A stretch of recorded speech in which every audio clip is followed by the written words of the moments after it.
I was asked to talk about policy, environmental policy, and the equity piece of this. So I thought the best would be to talk about environmental justice. Is the word familiar to you? Environmental justice. Raise a hand if you've heard it before. Some. Okay. We don't have an environmental justice group that's active right now in Iowa City, but if you were in the southeast part of this country, you would have environmental justice activists and plenty of movements and protests every so often. So you may not have heard about it in terms of the activist movements, but there is a lot of research being done, and there's actually a group called Plains Justice that does some work around environmental equity. I want to touch on evidence on a movement, on the concepts and on evidence and why we have environmental injustice. Is it a U.S. concept or is it worldwide? And then talk a little bit about policy responses in the context of the U.S. only. So we'll talk about toxic sites, but obviously there's plenty of sources of pollution that are not associated to a site, like non-point sources, whether it's water or air. I don't want to touch too much on that. And the concept and the movement, because I think we've heard about that. It came in the academic news because there are people being active around this idea. So the situation is that we have a lot of polluted sites, about 600,000 in the U.S., coming from all sorts of sources, industrial, military, etc. And I want to give you a sense of just sheer numbers. It's huge. And it would be the same in Western Europe, and it would be the same in Russia. It'd be the same in Eastern Europe as a whole. Latin America too. So it's not just an American thing, but we have hundreds of thousands of them. Some are known as Superfund sites, as sort of cream of the cream, the most dangerous ones that have been listed and are being cleaned up with federal money. So about 1,300, the numbers, come and go, 1,290 or so. And they get listed by the EPA, and if you're lucky enough that you're very high list because they're very dangerous to your neighborhood, your water quality is contaminated, etc., you get federal funding to clean it. It takes 20, 25 years, millions of dollars for some of these sites. There's about 1,300 known and about 40,000 that are evaluated that are not listed that states may decide to clean up or not. I'm just trying to give you a sense of sheer numbers. They're everywhere. There are a lot of them. There's in Iowa. There's not just the Rust Belt cities. Departments of Defense sites. You try manufacturing weapons, trying weapons, military shooting ranges, plenty of sites, 21,000 just for defense, another 10,000 Department of Energy. So these are the big producers of toxic things in the environment. Some of them are transferred back to public use, like the fuse wrap sites for DOE, and they're cleaned up because their goal is to pass them back to public use for a county park or some other use. So they have to clean them up. Now, defense and energy have a lot of money for cleanup. What's non-defense and non-energy, everything else, it actually takes a bit longer. Department of Interior has 20,000 sites. So, think about nationwide. They're everywhere, right? Landfills, mines, anything that a private sector company says, I give up, I quit, I go bankrupt, cannot clean this, goes to Interior. So you have a mining company and they pollute the site for water quality, arsenic, metals, etc. They may just decide to quit, right? And then it goes back to Interior, and our money, our taxpayers' money, will clean it up. Landfills, liquid waste that are put into the ground, whether it's lagoons or ponds. We actually, for a while, injected waste in wells, so these can be contaminated. We have storage tanks, like gas stations with leaking tanks. There's hundreds of thousands of these. Incinerators, not so much in the U.S., but if you're in Japan or Western Europe, you'd see a lot of them. Spills that happen, because a truck falls off from the road, and there goes a spill, there goes some toxics in the environment, etc., etc. Our houses, radon, you can consider that toxic site if you have high radon levels. Have you tested your homes, your basements? Yeah, no, you should, especially if you're a student living in a basement apartment. You might want to think about it. Workplaces, homeschools, plenty of cleanup needs to be done. In other words, what I'm saying is not 10 sites in the country, it's hundreds of thousands, right? The issue that I'm concerned about is that minorities and the poor, but also minorities that are not poor, are disproportionately exposed to pollution. And that's where the injustice comes into play. So it's not just about income. And if it was income, it was being unfair already. If you're poor, therefore you're more affected by environmental risks because you live near these sites which produce who knows what that's not actually on that table here, like compounds of chemicals, right? Man-made ones. You're more likely to live near one of these sites and be exposed either through soil exposure, air, water, right? And I don't even want to get into the chemicals. They're so varied. But if you're poor, you're more exposed, and you could expect that. But if you're poor and minority, you're double jeopardy. And if you're minority and rich, you're also more likely to be exposed than if you're white and rich, right? So race matters. There's two parts to the inequity there, right? One is who's exposed to what, this distribution, where are they? Are they in our communities, are they in poor communities, black, minority, Latinos, where, right? And then there's why they're there, what procedures, what processes got us there. And there's two aspects of injustice that you can study. And I want to talk mainly about distributive justice, but both of them a little bit. So what came out in terms of protest, what put that on the map, was first in the 60s. So it's not just, the word environmental justice starts in 82, but there were people working in that area before there. The Farm Workers Association in California were concerned about exposure to pesticides of their workers, right? And they were looking at Latinos exposed to pesticides in the California fields as an equity issue, right? Love Canal is really what put it on the map in terms of what communities. It was a white working class area in Niagara Falls. Lois Gibbs been all around, we've seen interviews, documentaries, etc. A first report in the 70s said that race and class both matter in terms of who's exposed to these risks, right? So we've had that kind of research in the 60s. What really coined the word is that 82 event, when a company dumped along the road, somebody paid for someone else to dump pesticide or PCB somewhere safe. They were supposed to, right? Instead of doing that and paying the landfill fees in a hazardous waste landfill, they dumped it on the side of the road in 14 different counties in North Carolina. So the spill became, it was an intentional spill, right? The spill became a Superfund site, had to be cleaned up, fine. The North Carolina governor at that time picked a site for a landfill where they would put the PCBs that they collected from the road. And they picked the community that was one of the poorest counties and one of the poorest states, Afton, 75% black in that case. And people sued, and they were really angry. So we're in the 80s. Again, we've had, Earth Day and all that's come and gone. People were very sensitive to that. And then there were black farmers, rural areas, that said, why here? Why for us? And there was no spill. Actually, the road where the spill had been happening wasn't even going through that town or that county. There were lots of protests, civil rights type protests, 520 arrests, Van Chavis came down, and it looked just like a civil rights kind of protest. And that's the first time there was a connection from civil rights to equity, right? That's another picture from the year 2001 or 2 when the cleanup was done. The landfill was leaking PCBs in the groundwater. People were getting that through their wells. It was decontaminated and lined again. So that's a community that was very organized. And from that town started a whole network of groups. So they work in different parts of the country and then have network with other organizations throughout mainly the South, and went into California also. The other big hotspot for environmental injustice is Cancer Alley in Louisiana, where you have all the petrochemical companies between Baton Rouge and New Orleans. So, a quarter of all the U.S. petrochemical production is there.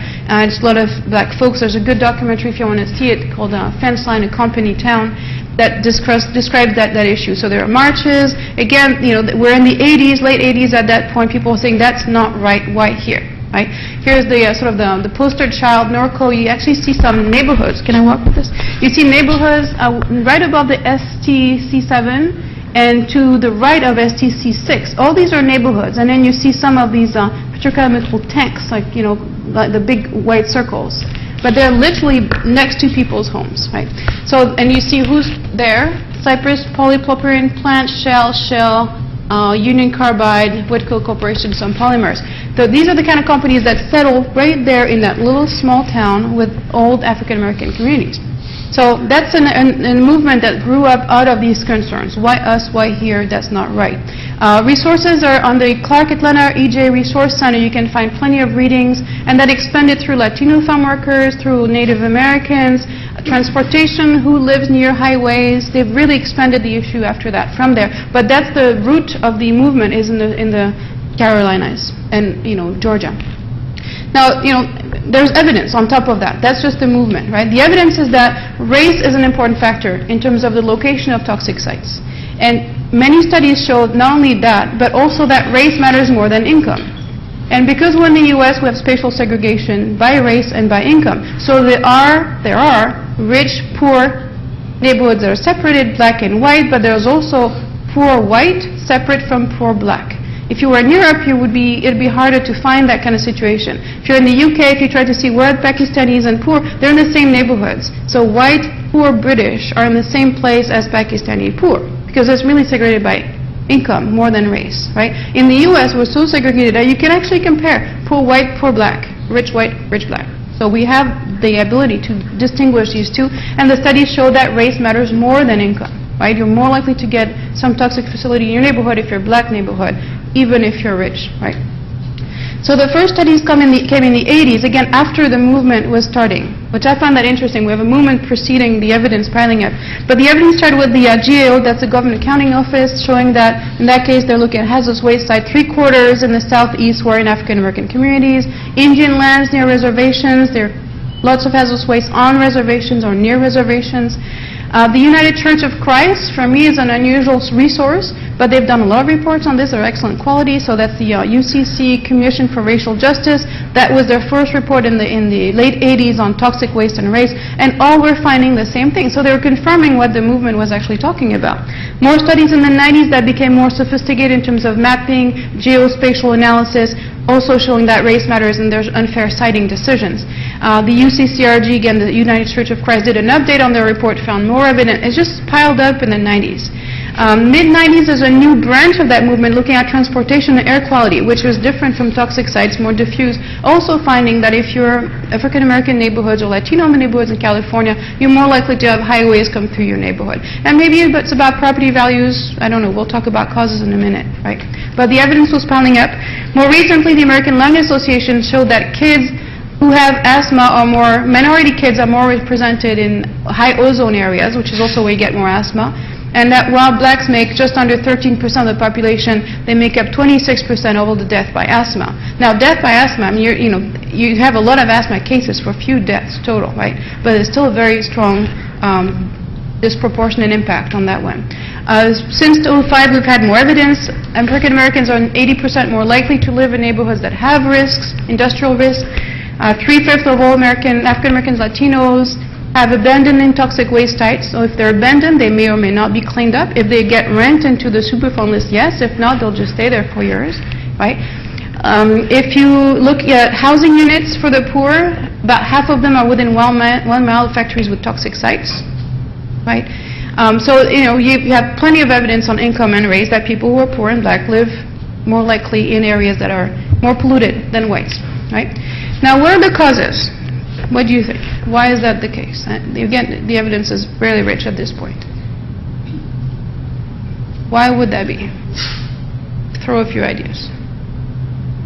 Yeah.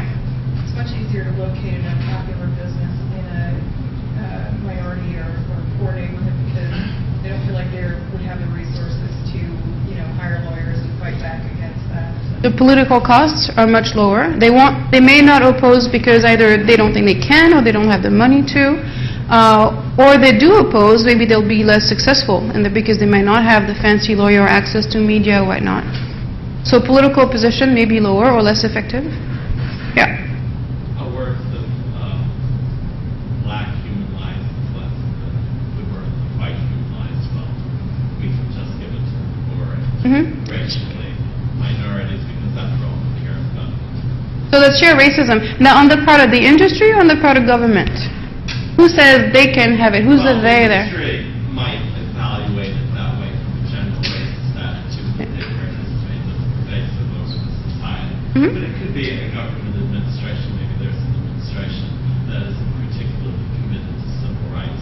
They want to get rid of a lot of government pressure to put on business or other institutions to be more racially equitable. So if you're a company that tries to site a new toxic facility, you're private sector for the most part, right? There's government regulations, there's permits you need to get, and even when you operate, you still have to, monitor your site and make sure it doesn't pollute more than what's required by law, or there's some caps for most emissions. So there's two parts. There's the location of the site, and there's what happens to it after it's open. And the location is about the business decision that may believe, oh, that's the right place to be, they will not oppose. Or you can think about government regulations that after it's open may not regulate as much, right? Or the permitting process may be a bit easier if no one cares. So there's plenty of sources. Now, I think the most obvious reason for me at first was, property values. It's cheaper to buy land in poor minority areas, right? So therefore, there may be a very straightforward market reason that is not unfair, not unjust from a racial side, but it still yields to unfair outcomes. So some of the reasons you brought up here, some unfair siting, racism right there. It could be unequal protection under the law of some communities because they're not able to sue the EPA, so they fine the company, right? But it could be also market forces after the site is here. So imagine a company comes, right, and is polluting. It's very possible that the whites and rich move out, right? The black and poor stay because they're stuck, because they don't have housing choices because of racism in general in the housing market, if there's an issue in that area, right? Or that minorities or poor move in because now property is cheaper, right? Because it's a polluted area, nobody wants to live there, it's cheaper. So it could be happening over time. It's not necessarily what happened at the moment of the siting decision, it could be happening over time. And it could be just that it's cheap land, and in that case there may be nothing unfair to it from a justice issue, it could just be economic only, right? Or it could be that historically the neighborhoods that have industry also have poor. That's where working class people live, it's near the job, that's where the labor force is, and most of what we see in the European context is really about that, is about where have we located historically affordable housing and industry, and it was in the same places, because that's where the labor force was. So that's, series of reasons, some of them imply racism, some don't. It could be perfectly, blind, race blind, and economic only, right? What I'd like to note that is none of that is specifically American. Right? We should find the same things in Europe. And the studies I've done in France show the exact same result. Now, we can't talk about race in France. It's an illegal concept. You cannot ask for race in any document, in any census, because last time we asked for race, we got what happened in World War II. So it's an illegal concept. But you can get immigration status. And so I did some studies on the French situation. It shows the same patterns as what we have in the U.S. More immigrants, more toxic sites. And I don't want to get into that. We don't have time. Now, the housing dynamic argument I thought was interesting because we do have differential mobility by race, right? If you're segregated in the housing market, when you look for a home, and you'll find when you buy your first home, you call somebody and they say, "Ooh, that's not a good neighborhood for you." Right? That still happens. So there is some segregation, some steering. So Vicky Bean looked at the population at the time of the siting and after to compare, see what happened. For the GAO study, the one I mentioned, and some Houston neighborhoods, and found that in some cases, yes, there were more poor and more African Americans after the siting, so that implies maybe it's not unfair in the siting process, but what happens after distorts that. In some cases, it found that there was some unfair siting. So it's a mixed finding on that one. On the unequal protection under the law, there is evidence from a study in the National Law Journal that came out in the early 90s that found that the EPA was given bigger fines to companies in white areas, right? And on overall, for all the environmental laws that are managed by the EPA, so federal level, not state, right, the fines were 46% higher in white areas. So the EPA discriminates in how toughly or how hard they get onto polluters. For these Superfund sites I mentioned, those that were in non-white communities took much longer to be listed, to be studied, to be cleaned up, than those are in white areas. And maybe it's because the white communities are there calling the EPA office saying, hey, what happens to that site? Maybe they have more social networking or some kind of system to affect government responsibility. Maybe the mayor will call the EPA office, etc. But there is some evidence that the EPA did not protect communities equally. There's one case where industry admitted racist practices, not that they wanted to, but the document was leaked. In that case, it was the California Waste Management Board Commission that hired consultants to say, where should we put the next incinerator? When you read waste to energy, that's incinerator, right? And they looked at communities and they made a report and they say you should put them in communities that are Republican, i.e. not likely to mobilize, rural, blue collar, either they do mining or heavy polluting industry themselves, so their jobs depend on it, they're less likely to oppose something that they knew they depend on, low income, no formal education, preferably Catholic, and not English speakers. That means Latinos, right, if you're minors, mining community, Latinos in California. That's where you should go for an incinerator. That's the only time we have an explicit statement that says, yes, there's some targeting of some groups, right? But for the most part, you actually don't see that. So you have to imply, unfair citing, but you can't imply racist intent. So the policy response we've had so far in the U.S., right? There's different views of what racism and environmental justice is. So the activist one, that's Ben Chavis, right, takes a very thorough definition, says we can't discriminate in law policy making, in enforcement, that gets to what EPA does. We can't target communities of color, and we shouldn't actually be sanctioning the presence of any chemical near communities of color. Well, that goes beyond anything that the EPA does. We do put polluters in the air all the time, right? But they're saying, no, we shouldn't do that at all. And we shouldn't be excluding people of color from leadership in the environmental movement, whether it's Sierra Club, whether it's Nature Conservancy, all these groups that are traditionally been white, right? Another view that from Buller, who's also an activist and researcher, is looking at policies that support sustainable development. So a much broader view. Let's make it sustainable for everyone, right? An environment that's safe, nurturing, productive, distributed justice is the issue. So in that case, you have activists saying that that's fairly deep view of what justice should be. Now the EPA goal, this is the one we actually work with, says that we should ensure that all people, regardless of race, national origin, income, are protected from disproportionate impact. So a much narrower view of what environmental justice is. So there's a gap between what policymakers define as EJ and then what the activists say. But pretty much you have to show that you've been disproportionately affected, because that's the official definition. So a community will have to show, look, we already have pollutants here, they bring in more, our neighbors don't have as much, therefore there's a disproportionate impact. That's what it takes to sue or to have some call to the EPA. So there's a couple of laws that are really important for that. One is we need to know what's in our communities, right? So the Community Right to Know Act comes out of the Superfund reamendment in the 80s, and mainly it dealt with chemical accidents because it was right after Bhopal and people were upset about that. And Union Carbide had a plant in Virginia that right after Bhopal had another leak, so they had said it was safe, turned out it wasn't. But really that's where the source of the idea of public information about chemical hazards must be. So every facility has to document. They can have chemicals, they can have stuff that explodes, it's okay, but they have to declare it, right? And they have to report that. What we also got out of this TRI, the Toxic Release Inventory. Go in TRI, you just Google TRI, and you'll be in the EPA website. You can put your zip code, and when you put your zip code, you'll see all the manufacturing and all the emissions. It's an amazing, rich source of data, and it will tell you whether it's released to air, whether it's released to water, whether it's put on the soil, whether they move it outside, keep it on site, for all the companies that you can think of in your area. So here we have, 2 or 3 in town. But if you're in Cedar Rapids more, if you go to Chicago, you'll get really long lists, right? And we have that data. So again, since the 80s, Europe has had that since 2002. So the U.S. is about 20 years ahead of the game in public information. That's not all of policy, but it's a big part. So now people know. It doesn't mean there's no illegal stuff going on. This is self-reported by the industry. So if there's some accident, some leak, a machine breaks down, there's an overall, that they might not report it there.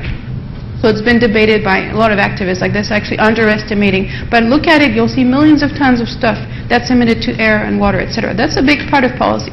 In terms of policies to reduce inequities, like New York had an interesting program saying that each borough needs to have its fair share. So for incinerator, they said 5 boroughs, 5 incinerators. That's one way. You can decide, let's put the waste everywhere. But you could decide, no, there's some pristine parts of the country. Why should we put waste near the Grand Canyon? It's all clean. Let's keep it clean, right? Or you could say, no, let's distribute the bad stuff everywhere, right? These are difficult policy decisions, but New York City decided to distribute, right? The EPA created an Office of Environmental Justice, and they have advisory boards. Some of these are coming from the activist movement. There's some connections there. The first law we got was from Clinton. That's the big executive order that everybody in that world knows, where it says that federal agencies, right, must abolish or prevent policies that affect some communities disproportionately based on color or income. That any project where there's federal money will have to show that it doesn't violate that principle, right? So it's a pretty strong word. That's kind of the only EJ law we have. Now, if it's a private company with no federal investments, if it's a state, no federal money, right, that wouldn't count. It's only for federal agencies. But most of the projects or most of the lawsuits are going to be done with federal monies, and then you start seeing some activism around that. So that's the one policy we have in the U.S. We don't have a right to a clean environment, right? If you think of civil rights, you think of your Constitution. At nowhere it tells you you have the right to a clean environment. So human rights, civil rights have not been written that way, so you can't sue based on that, right? But you can sue if you can show there's disproportionate impact on your community. European countries are starting to put in their constitution the right to a clean environment or healthy environment. Spain, Portugal, France have done it. Northern countries also, a few. So they're starting to put that in their constitutions, not 100%. But in the U.S. we don't. So we don't have a right to clean air, for example. So that's what we have for environmental justice policies. It's pretty limited. By the way, this EJ work group that the EPA had created in the 90s, Bush decommissioned them completely. So there was a bit of a slowdown in cleanup and in EJ staffing at the EPA. When Obama came on, he actually hired Lisa Jackson as the head of EPA. She's from New Orleans, so she understands EJ really well. And she went on to these environmental justice tours in the Southeast and in Arizona and from Texas all the way to the Southwest, actually, also with the Black Caucus and Hispanic caucuses. So I think there's much more of a concern now, but I haven't seen any federal policy or rule or regulation that goes beyond what we have on the book. So we're weak on regulation, but much stronger on the activism. Now these groups are really networked. So if you talk to one person, they'll know who else is in their region doing what kind of work, right? I don't know if you have in mind, or we really don't have time, but think about what would you do? Would you disperse the bads? Would you concentrate the bads? We have some tribes in Utah have said, tribal lands have said, we already have that much toxic waste, let's take on some more and we'll get the jobs, right? They decided there's no man's land in their tribal lands. Or do you, distribute it? None of these efforts that are in place right now are talking about not producing hazardous stuff. We're not talking about the production process. If you have a factory next to you, are you allowed to go inside and see what they do? Can you go in? Can we go to the, what's the name of the plant here? Oral-B or what do we have? Toothpaste making, shampoo making. If you're a neighbor and you're concerned, can you go and say, hey, what are you making here? Can I see? What chemicals are you using? No, you're not allowed to, right? We have no control as citizens about what's happening inside the industry. We have control over what they declare they emit into the environment. We can regulate that, find that, right? But we really don't know.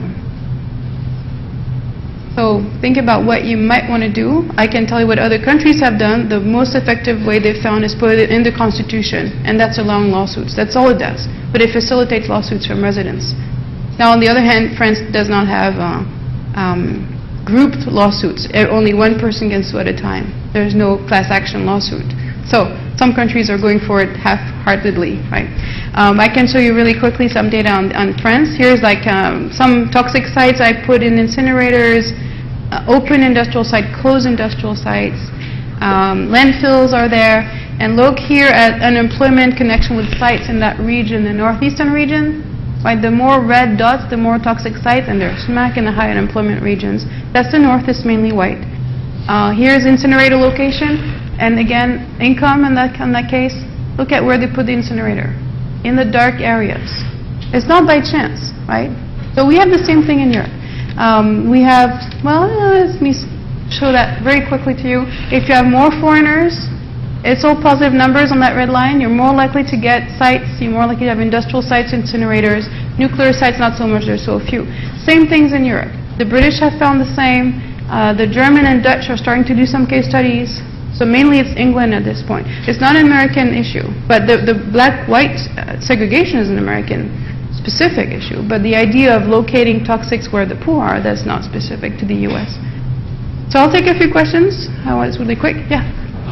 Environmental enforcement in Europe is relatively better than in the United States? Well, it depends on countries. So the European regulations have come into place on environmental emissions mainly since 01 or 2 or 3. And they've given every country a few years to start implementing. So sometimes you see fairly bad records, and then starting in 05 or 6, yes, you get better outcomes. No, I've seen incinerators in France that are emitting 100 times what the health safety measurements would suggest for dioxins, for example. So not much better in Southern Europe. I would trust German and Dutch a little bit more in their record keeping at least, but Latin Europe, not sure. There's nuclear sites that leak every year in France, so the leak is there, but there's no. They're government-owned sites, so they don't find themselves. So government's one thing, but compliance on the other side. And if the government owns the site, then there's no finding yourself. So no, I don't know that it's much better necessarily. Probably better than Louisiana, but I don't know. Yeah.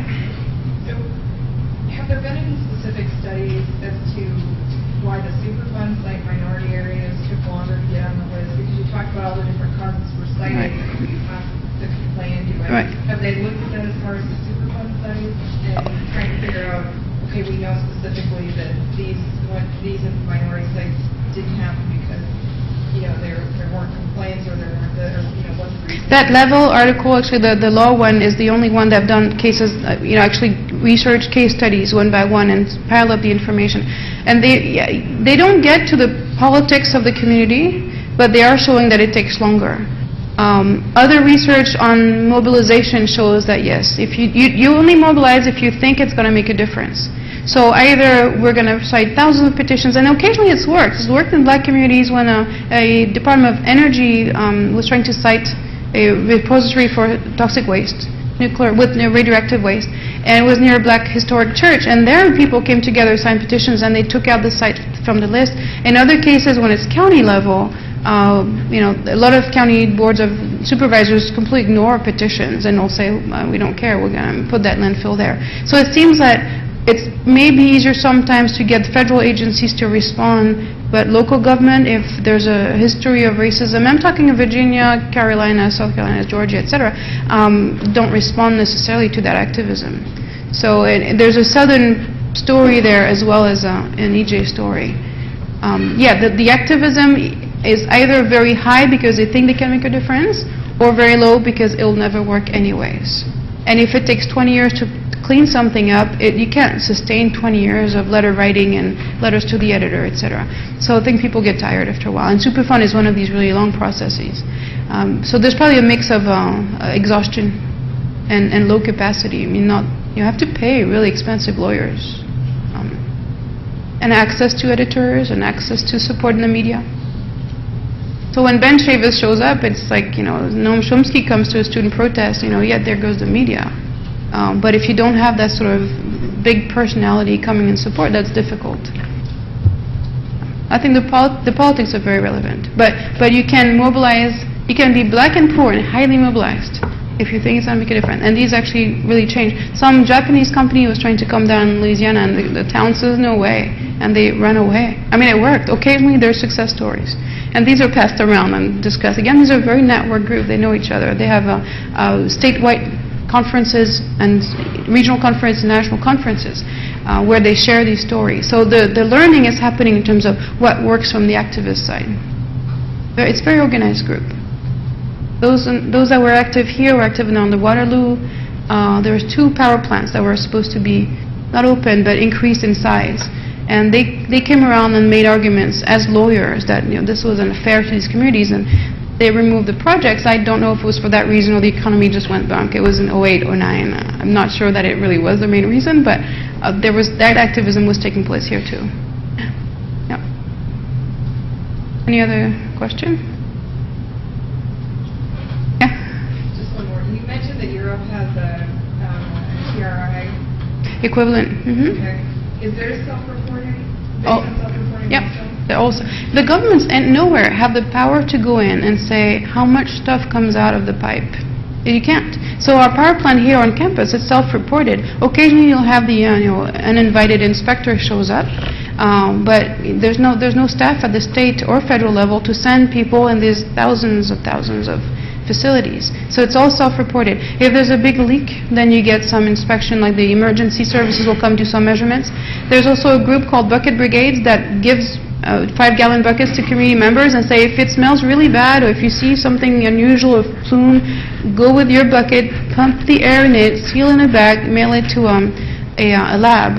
And so that's community gathered data. It doesn't have the same weight in court than the government data would have, but because it goes through official labs, I mean, it's been used in lawsuits before. So that gives a way for residents to say, oh, there's something happening today, let me get an air sample. But for water, you can't really do that, and you can't do it all the time, and what happens underground, who knows. So the ability from government, and I mean, that's the same in Europe and here, is they can't do it themselves. So they rely on self-reporting except for accidents. And again, if the government owns the site, whether you're in the Soviet Union or Western Europe, I don't know if you can trust the self-disclosure as much. Yeah? Generally, these facilities, are the people that are working in them, are they the minorities? So they're having to worry about their jobs if they weren't before? Sure. Oh, of course. And you'll get fired for criticizing your company, of course. The thing is, those who work in these facilities tend to feel safe. Because you can't, if you live in San Francisco, you think you're safe. Because you can't live in fear every minute of your day, right? So that's the same thing happens in terms of psychology of risk perception. Those who work in factories are not the ones who perceive them as very risky. Because they know what's happening inside, They trust that it's safe, or they've seen the worst, but they're used to that risk. So these are not always the most active, members of the community. Typically, the groups are led by women who have lost their kids, women whose husbands were, their health was affected as they were working. But it's usually not the workers. These are typically women-led movements, not only, but mainly. And workers tend to end up trusting what's happening. And they rely on them. You don't, bite the hands that feeds you, so you don't actually sue the company that you work for, and you can lose your job. I mean, there's definitely some racism or some sense of racism in the blackmail of, we're providing you the job, you should be happy. There's some people have talked about environmental blackmail. Oh, well, we're going to pollute you, but it's okay. We'll also bring all these jobs. It's great. And we'll send your kids to college, and right? So occasionally there's some blackmail that works. People do need the jobs and are willing to take the risk. But then when you choose a home, you may be willing to live by the airport if you get a bigger home, right? And take the risk of, in that case, sound issues or air pollution, and you make that trade-off willingly in some cases. So if you're very poor, you may be willing to make the trade-off because you don't have a choice. So there's some racism that may not be that may be under economic guises, right?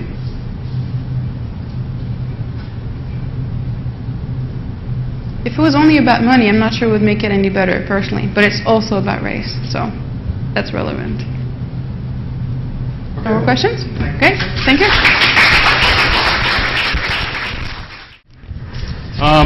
So what I thought I would do is, so I'm an economist. I deal a lot with utilities, energy, electricity, natural gas, water, and try and think about how do we make change, and how do economists think about making change within our built environment. When I think about when you choose a house, Lucie talks about you choose a house based on all these risks and everything. But when we choose our homes, we're also making a lot of commitments. And so those commitments, we can think of it in one sense, we're committing to driving. That you choose your place to live in relation to your place of work, and that you're committing to some form of driving. But we can also think about it as you choose a stock of appliances when you choose your house.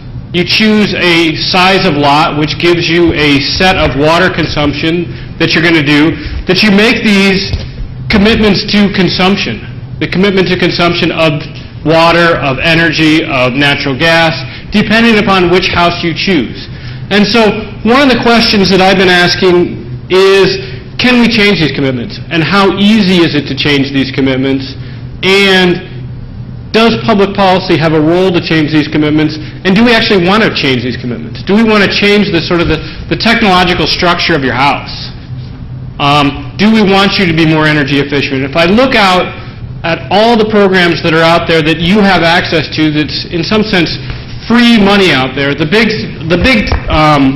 saying when I was in school was, there's $20 bills lying on the ground, and then why aren't we picking them up? And so what I'm trying to figure out with a lot of this work is, how can we get you to pick up those $20 bills? Can we get you to do energy efficiency retrogrades? Can we get you to do water efficiency retrogrades? And does it actually work? Do we get the bang for the buck? Okay, if I subsidize you, if I give you $20, or if I give you free compact fluorescent lights, do we actually save energy?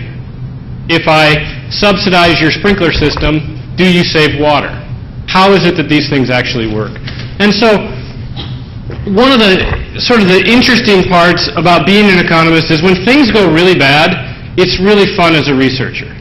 So when the oil spill happened in the Gulf, my first instinct was, wow, that sucks. But the second one was, wow, we could get some really cool data out of that.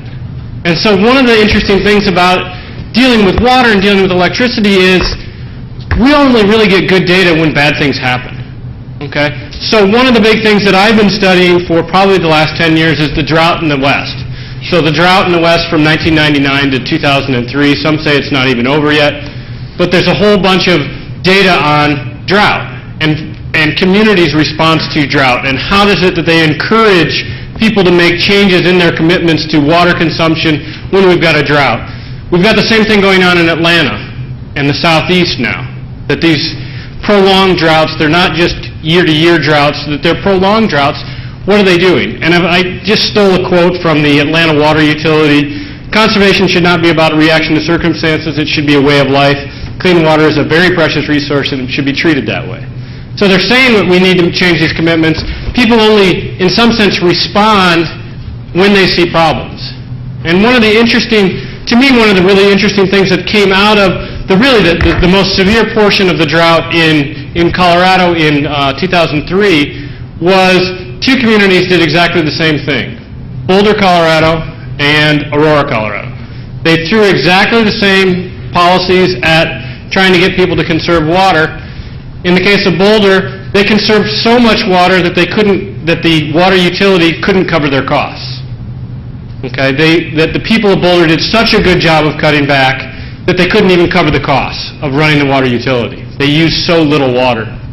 In the case of Aurora, they wound up with so much money because nobody cut back and they raised their prices so much. They wound up with so much money that the citizens, in some sense, revolted, but not on an environmental justice scale. But you got $5 million extra. What are you going to do with it? And they wound up having to refund a whole bunch of money to the community. Two totally different responses to the same policy. Okay? And so when I think about how is it that households choose how much water they're going to consume, how much electricity or how much energy, well, because I'm an economist, price matters. If I increase the price, you should use less. It just sort of makes perfect sense to us that it's not just about the price I'm facing today, but future prices. If I think gas prices are going to go up, what do I do when I choose my house? I choose it closer to my place of work. Okay, and so what we're seeing more and more in terms of anymore. Okay, simply because they're expecting future prices of gas to go up. So prices matter. Behaviors also matter. And when I think about behaviors, it's people's preferences. Am I somebody who just wants to conserve water because it's the right thing to do? Or am I not? Am I somebody who wants to conserve electricity because it's the right thing to do? Okay, and then the last piece is sort of the most interesting piece to me is technology and the choice of choosing efficient technology. And how is it that we can encourage people to do that? How is it that people make those commitments to consumption or changes in the appliance structure of the house? When I think about, though, the other side of the coin, that's really the demand side of the coin, and so we got to talk about supply and demand. So when I think about the supply side, what is the real goal of the utilities? If I think about the city of Iowa City providing you water, well, you have to pay for it. But when they set their price, is it all about the economics of it? Is it all about getting you to pay the true cost of water? Well, probably not. That these utility companies have a whole bunch of different goals, and whether we're talking about public utilities like the city of Iowa City providing you with water, or we're talking about Mid-American, or we're talking about all these other privately owned or investor-owned utilities, that they also have a whole bunch of different things because they're regulated. Okay? That in some sense we think that utilities have three goals. That they want to provide some level of affordable energy, affordable water, affordable gas. We don't want everybody, all the poor people, to not be able to have water. We want people to have access to water. We want people to have access to heat. We want people to have access to electricity. That's, in some sense, the equity side of the story. We want people to have access to these utilities. The other thing that we want is something that's really what economists care a lot about. We want those prices to reflect the true cost. We want the price of electricity to reflect the true cost of electricity. We want the price of water to reflect the true cost of water. And then sort of as another aside, we don't want you to make too much money. We want you to be able to cover your costs. We want the utilities to cover their costs, but we don't want them to make too much money. And this is sort of the idea of a privately owned regulated. Why is it that we regulate electricity and all these things? Because we don't want them to make too much money. Okay, if they make too much money, then there's too much profit. If I think about it from a public sector, like the city of Iowa City providing you water, what would you say if suddenly the water utility had $5 million extra just lying around? You wouldn't feel very good as a citizen. And so that we got to think about what are the goals of the utility and what are the goals of the people that are in the community, and how do we sort of match these things up. Okay? So I'm involved in a big study in Colorado Springs. And what makes Colorado Springs really interesting is that all the utilities are municipally owned. So that at the end of the month, they get one bill. They get a bill for their water, they get a bill for their electricity, and they get a bill for their gas, but they're all one bill. And they're all coming from the city. It's one of the few places in the United States where that actually takes place. Most communities have gotten out of the electricity and gas business. It's too hard. Okay, it's just too hard to manage that. We're not experts. We haven't been doing it for a long time. There's, a big movement on one end to get these things owned at the municipal level so that we can create change, to go to more renewables, but we're not very good at energy. Why not leave it to Mid-American or Alliant or these energy companies that are used to it? The other interesting portion of Colorado Springs is not just that everything is owned by the city, but they've tried a whole bunch of things. They want people to conserve, and they want people to conserve not for their goodness of their heart, because it's just really expensive if people start using more and more. If people start using more and more water, and the city of Colorado Springs has to go out and buy more water, it's just really not available anymore. That we've over-allocated all of our streams and rivers in the west. There's just no more water available. If I need to buy more electricity, if I need to produce more electricity, I have to buy a whole other plant. And so it's really expensive. So that they may not be interested in it from a good citizen's perspective, but they're interested in it to save money. They want people to cut back so that they don't have to build another plant. And so here's just a list of the programs that they've offered for rebates, so that they will subsidize you to install a low-flow toilet. They will subsidize you somewhere between $50 and $100 to install a new toilet. They'll subsidize you $100 to buy an Energy Star washer that uses less water and electricity. They'll give you $4 to buy a new low-flow shower head. They'll give you $300 or $400 to install xeriscaping so that you don't use as much water on your landscape. They'll give you $25 to hire a consultant to come out and tell you how to reduce your water consumption. They'll give you money for irrigation equipment. They'll give you money to put evapotranspiration controls or rain sensors so that you don't water if it's already rained. You don't water if it's cool and rainy, the evapotranspiration. They'll give you some money, maybe $4 to $200, to put different nozzles on your sprinkler systems, different heads on your sprinkler system, so that they're throwing a lot of different things out there and trying to attack this, and they're trying to attack it from both an indoor water consumption and an outdoor water consumption, which is sort of really interesting to me, that we tend to think that people have a lot of flexibility in their outdoor water consumption and not as much in their indoor consumption. And so which of these types of programs is more effective? On the energy side, we've got a whole bunch of other ones. So the ones we tend to think about are to install a high-efficiency furnace, to install, an Energy Star clothes washer. They'll give you some money for CFLs, compact fluorescents, to put some more insulation or to put better windows into your house. Okay, so to try and get you to reduce your energy consumption, whether it's natural gas or whether it's electricity, they're trying to get you to reduce your energy consumption. And so what this big project all works out is what works. What actually works? What gives you your bang for your buck? So the engineering estimates out there tell us that toilets a low-flow toilet should reduce the average four-person household by about 12,000 gallons a year. I don't necessarily believe it. That's what the engineers say. What we find is that the average household reduces their water consumption by about 6,000. So the engineers overestimate it. We find that, still 6,000 gallons is a lot of water. And if everybody were to install low-flow toilets, we'd see a huge bang. Okay? The only other thing that works in terms of all those rebate programs, the only other thing that reduces water consumption is an evapotranspiration controller on your sprinkler system. Nothing else works. Okay?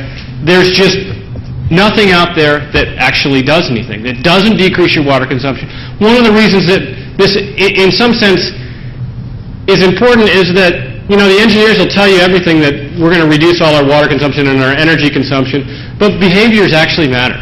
That a lot of these rebate programs are just outright subsidies for you to do something you were already going to do, but now you get it for $100 or $200 or $400 cheaper. But they don't actually conserve water. And so, to me, this gives us an insight into what policies should we abandon, what subsidy programs should we abandon, how can we save money. Should we just go out and buy everybody some low-flow toilets and just throw them into their house and say that we have to do this? Okay? It gives us some idea of where should our policies. On the energy side, it's really, to me, rather interesting. Okay? That these energy things work really well, especially in Colorado Springs. From a natural gas perspective, windows matter, insulation matters, high efficiency furnaces matter. Those are the things that we would expect. Things that reduce the amount of energy going out through leakages do a really good job of saving natural gas. But they don't do a really good job of saving electricity. Really, the only thing that saves electricity is these compact fluorescents. But they don't do a really great job. The energy savings from these compact fluorescents are pretty small. What would we expect in some place like Iowa instead of a place like Colorado Springs? Colorado Springs is somewhere between 6,000 and 7,000 feet, so they have a pretty moderate climate, and so we're not going to see a lot of air conditioners. And so we may see a bigger bang within the electricity side in Iowa because of air conditioners that we don't necessarily see in Colorado Springs. So we've got a lot of things that are working, we've got a lot of things that aren't working. I just wanted to sort of give you that little picture of what's actually going on, what works, what doesn't work, and where we're sort of headed. That humans can have of these big tracts of land, they only have to exist as wild, completely unmanaged, totally wild. Who here, raise your hand if you visited a federally designated wilderness area somewhere in the world? About half. So here in Iowa, we're about as far away as you can be in the continental United States, or anywhere in the United States, from a designated wilderness area. It's a long day's drive to southern Illinois, to southern Missouri, or to the boundary waters to get to a federally designated wilderness. And many of the ones that are close to us are very small. You don't get the big tracts of land out there in Colorado, or Utah, or Alaska. Not only that, eastern Iowa is about as far away as you can be in the continental U.S. from a national park.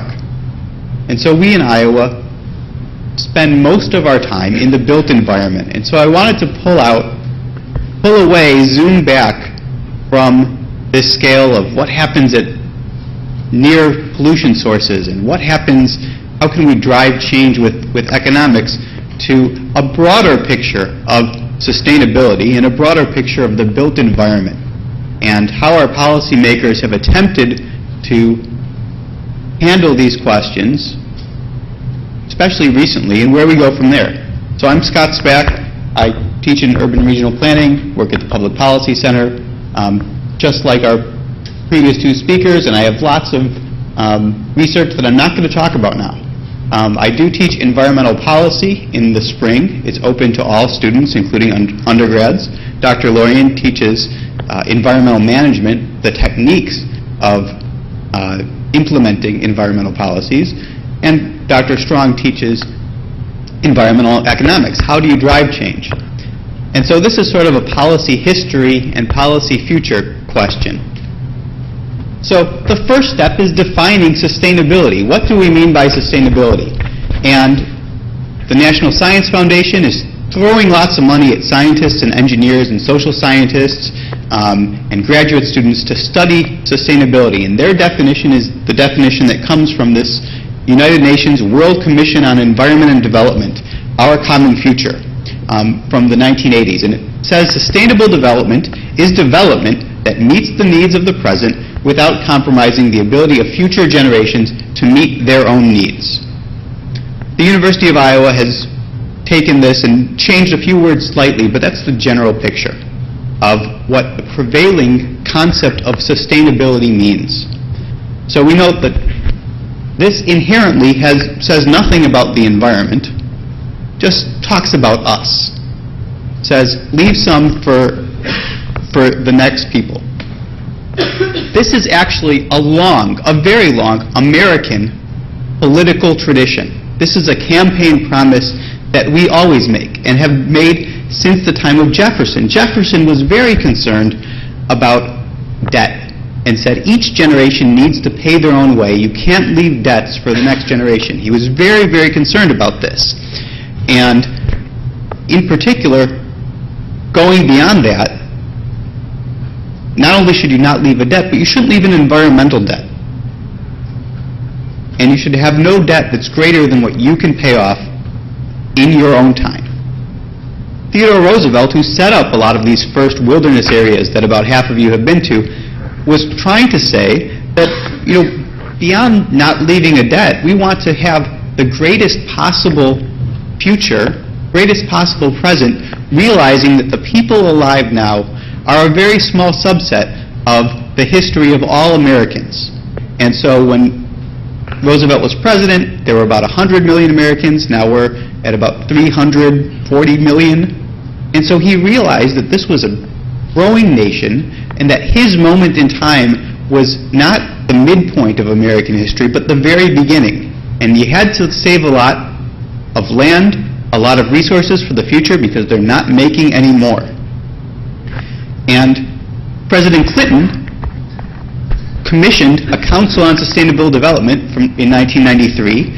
Incidentally, it included Ken Lay, the CEO of Enron, a very sustainable corporation.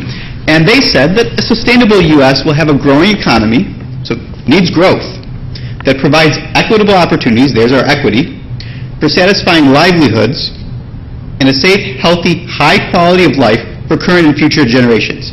Everybody gets to live the good life and do so while our nation protects its environment, its natural resource base, and the functions and viability of natural systems on which all life depends. All of these ideas are in fact echoed in acts of Congress, in U.S. official policies. 1969, the National Environmental Policy Act, NEPA, which is the cause of all of the environmental impact statements that federal government has to do anytime it spends money. Every federal dollar, every federal decision needs to have an environmental impact statement as a tool for decision making that says, in addition to the budgeting, what is the potential impact of this action, what's the potential impact of not taking this action, and what's the potential environmental impact of taking some alternative action. So that you have to consider this in every dollar spent. The year after NEPA, we had EPA founded. And one of the first things that happened with EPA's founding is the fact that you're bringing in 1970, a new cabinet-level position, new cabinet-level agency, doing what cabinet-level agencies do in creating, designing, and enforcing regulation. And doing so through NEPA and through the act that set up EPA, recognizing that Congress says we want to have a high quality of life for all Americans, and to do so while, as echoed about 30 years later, while protecting the environment and the renewable and non-renewable resource base and the functioning of natural systems. So there's congressional intent behind this, historically, echoed by every president. It's a very long tradition that we have here. But I'd like to unpack what it means. So, we're going to maintain a high standard of living now without compromising the high standard of living of people in the future. So how do you decide making that value judgment? How do you make that trade-off, people now versus people in the future, when it comes to any given decision? Who decides that? What metric do they use? Are we talking about keeping energy around? Are we talking about impact on the environment now versus later? Are we talking about having clean air now or clean air later? How do you know when you're sustainable? What level can you look at and say, we can keep doing this forever? How certain do you need to be? If you magically were able to determine, this is the level that is sustainable across every possible metric, amount of energy being used, environmental pollution, the ability of natural systems to keep on going and keep providing us food and keep supporting ecosystems and keep having all the species biodiversity around that is our natural heritage. How certain do you need to be about whatever value you come out at so that you can say, we're sustainable and I'm really sure about it? And then, what about the rest of the natural world? Is this making a decision about people now versus people in the future, or is it about all other species? And how do you make that decision? So in fact, we're not. And And our definition of sustainability really says nothing about that. And so Australian architect Andrew Maynard said sustainability is like teenage sex. Everyone says they're doing it, very few people are actually doing it, and those that are doing it badly. In fact, what it really comes down to is, here's an environmental activist, Paul Kingsnorth, who says that really what sustainability has become in our culture, especially over the past 5 or 10 years, is trying to sustain modern culture and our modern lifestyle in perpetuity. And realizing that we are tied to our modern culture, that we see the end of any of the culture of convenience that we enjoy as a threat to ourselves, and we'll do anything to avoid realizing that. And so how do we live with this reality? And Kingsnorth is pointing out that politics is not going to do anything about sustainability, really, because it's about making hard choices. And politics is the process of keeping this system going. And so political systems and governments will do everything possible to maintain continuity of government. And it's more important that government continues to exist and that their system continues to kick the can than it is to make major changes, even if they need to be made for reasons of sustainability. So we have this big push that we frequently see. Everything is going to be sustainable by, we're going to magically change around technologies. So you're going to drive a car, but instead of being gasoline, it's going to be an electric car that comes from wind and solar.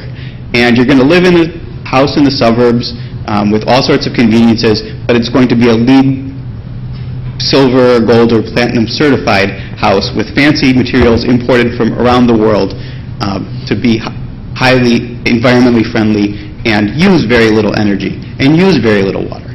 And we're going to be able to keep doing everything we do just in an environmentally friendly way. Kingsnorth is saying, if that's your goal, admit that that's your goal.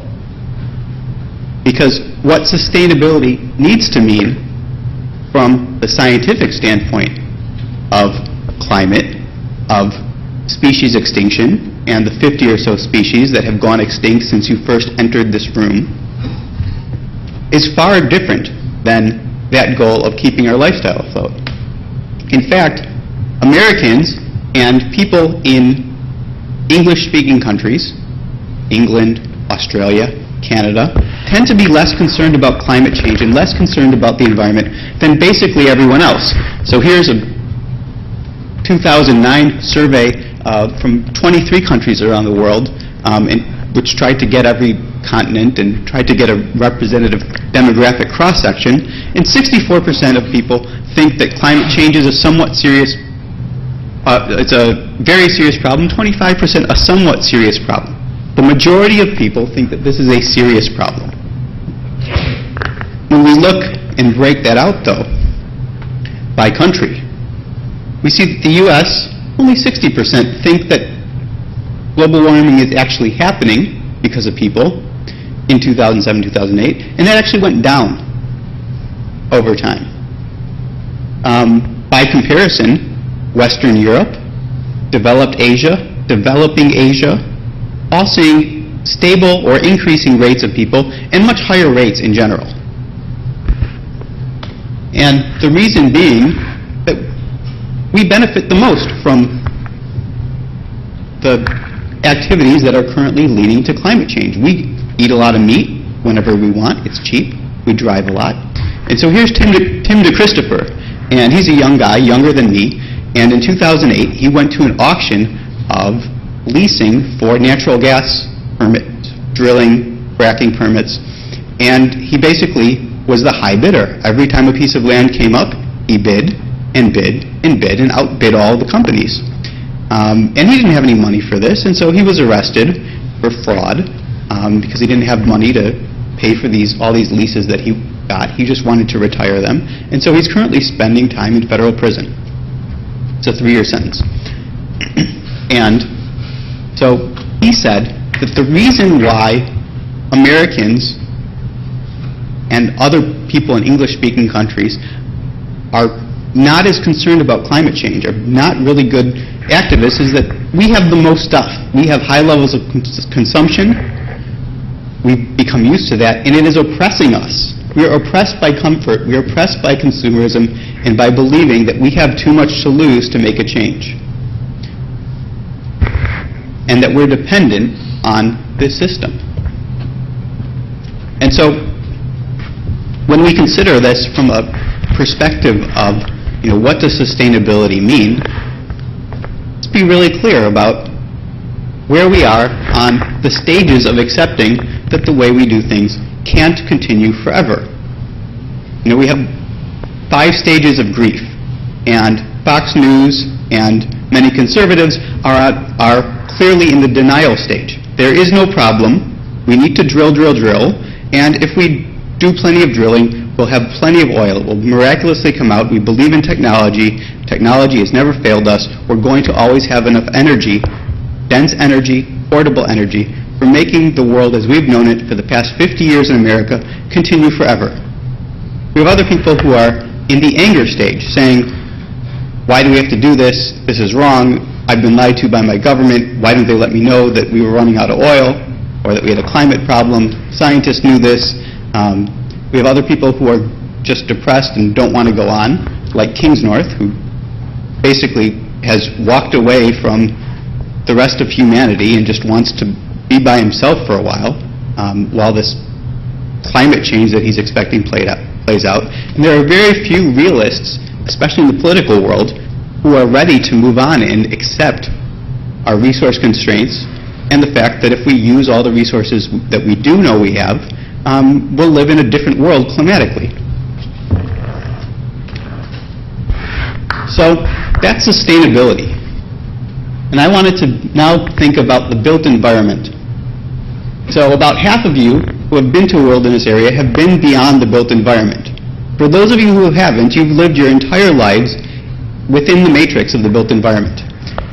And there's an interesting aspect of the U.S., and particularly the less old parts of the U.S., not the very oldest East Coast inner cities, that we see a fractal pattern, which is to say a simple repeating design pattern at all scales.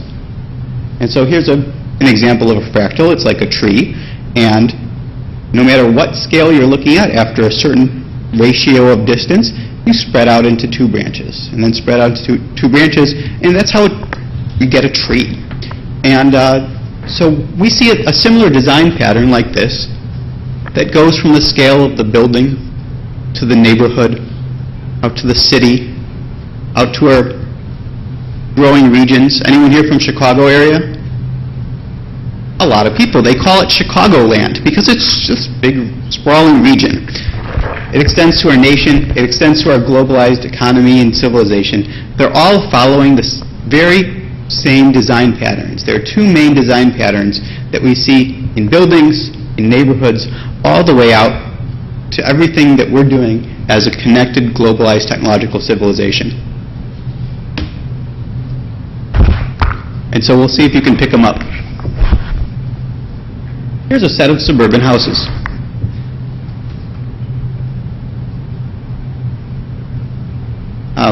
My mother-in-law lives in a neighborhood that is kind of similar to this, and we'll talk about her in a little while. But so we know people who live in places like this. We may have grown up in them. This is what we've built a lot of in America in the past 20 years or so. And when we look upon those types of neighborhoods from above, we see that they're long rows of very similar houses that are on cul-de-sacs or in general, streets that are difficult to get connected from one place to another. You have to go to a main artery in order to do so. There are not very many interconnected networks. It's hard to ride your bike around. There may or may not even be sidewalks. My mother-in-law lives in a neighborhood much like this in Peoria, Illinois. Peoria being chosen as the test market because it's very representative of the demographics and the way people live in middle-class America. And she lives on top, in a subdivision like this, on top of a hill. And if she were to go to the grocery store, there's no sidewalks, and the nearest grocery store is about 5.5 miles away.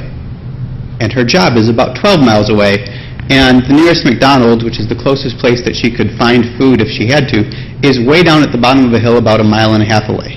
A very steep hill. And so she literally could not meet her needs without a car.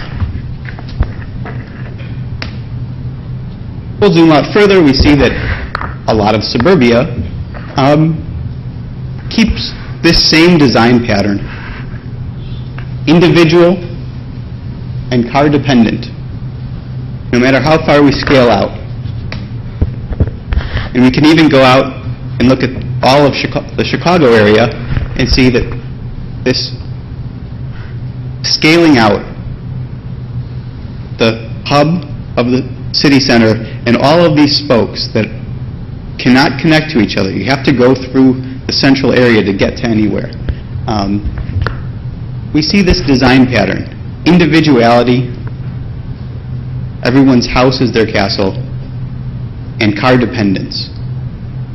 That's what we've built a lot of in the U.S., and a lot of our gross domestic product that we've been so glad it's been growing for the past, well, since the 1950s, a lot of it has been building out this type of development. And so this is what we've built. Let's look back upon it and gaze at its splendor. The prevailing value system that defines this is that cars will not disappear. This is from your reading from the TRB News, and I didn't give you this reading. Cars will not disappear. The desire for personal vehicles is powerful and pervasive. Cars offer unprecedented freedom, flexibility, convenience, and comfort. They are one of the great success stories of the 20th century. As far as U.S. Transportation Board is concerned, cars will continue forever. But we have a problem. This is from U.S. Energy Information Agency, and this is the world production of liquid fuels, all fuels that, including ethanol, including gasoline and diesel, including natural gas that's been converted to a liquid for use in compressed natural gas, buses and cars and taxis. And you see that there was a very long increase, ramp up in production, and if the world wanted it, there was more. It has since leveled off, and in fact, we have not exceeded the 2005 production level globally since then. We've been at a steady plateau. And so thereafter, our ability to produce dense, portable fuel for transportation, the world is going to basically be living on the rate that we have now or less, unless we get a major technological change. The part that's growing is natural gas. We're in a big natural gas boom. Natural gas prices in the U.S. have gone down tremendously. We've been hydraulic fracturing and drilling our way to really immense new resources, and so we will see growth in natural gas. And so this may not be a very sharp drop-off, but we're not going to be able to endlessly have all of America and all of the world living like Americans, driving cars with our current technology base. So questions for the audience. How energy dense is gasoline? And I'll phrase this a few different ways. First, we all know that there's a lot of calories in a pint of Ben & Jerry's ice cream. Say about 1,000. Or a value meal combo at a fast food place. About 1,000 calories. How many calories in a gallon of gasoline?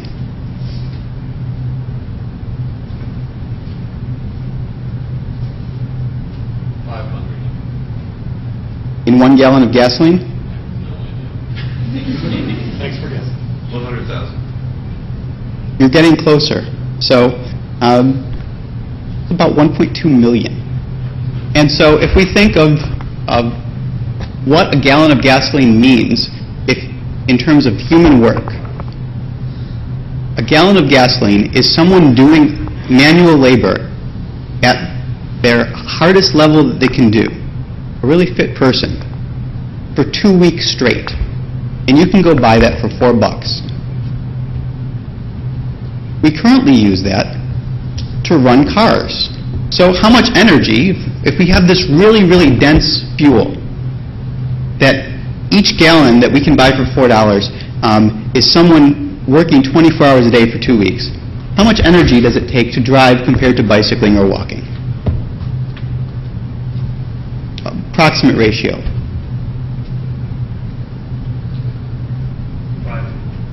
5 to 1? Okay. Good guess. Any other guesses? 100. Closer. So you can go and test how much energy you put out. Go to the Campus Wellness and Recreation Center, and on the second floor above where you check in, there are these espresso bikes where you can ride on a virtual course, and it will track the wattage that you put out, and you can try to go as hard as you can. And I like cycling, and I typically, on a good day, can put out a little over 200 watts. That's 200 joules per second for an hour. And on a really good day, my maximum, I can put out bursts going up a hill of about 500 watts. That's 5 100-watt light bulbs. It's a pretty decent amount of energy. So riding my bike, a 200-watt machine. A car is 100,000 watts. And so we're taking this really dense, really portable fuel, and we're using it to push air around so that we can move our big cars everywhere we want to go. So compared to me on my bike getting around town, 1,000 times more energy required to drive your car. That's what we've built our society around. So how would you power the personal automobile at a large scale without internal combustion engines? And for how long could you do this, and for how many people? We can't currently do that based on electrics. We can't do that with coal meeting our plug-in hybrids.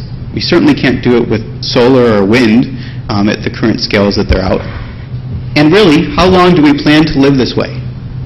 We've had everything that we've grown up with in the U.S., modern American life, has been since the 40s or 50s. And do we think that's going to continue?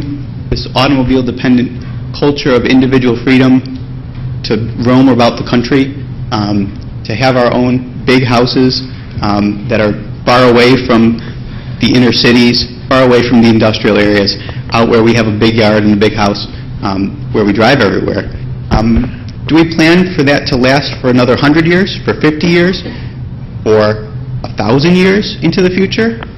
I mean, Back to the Future, Part 2 came out around the time many of you were born. And they thought that by this year, we would all be driving around in space cars, going to our space houses. And that didn't happen.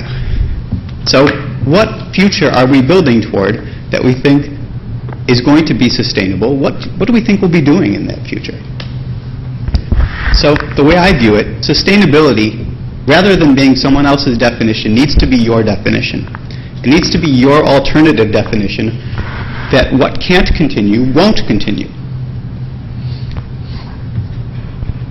We need to design a world that you would want to live in semi-permanently. If we stopped this Jefferson's world that we're all moving on up, that every house that we have is a temporary stepping stone toward a larger, grander house, or a larger, grander house and vacation home, or ski home and lake home, and home in the tropics, if we just said, in order to be sustainable, we're going to live with what we have, well, we've built up a lot of suburban homes that made of materials that are not going to last a very long time.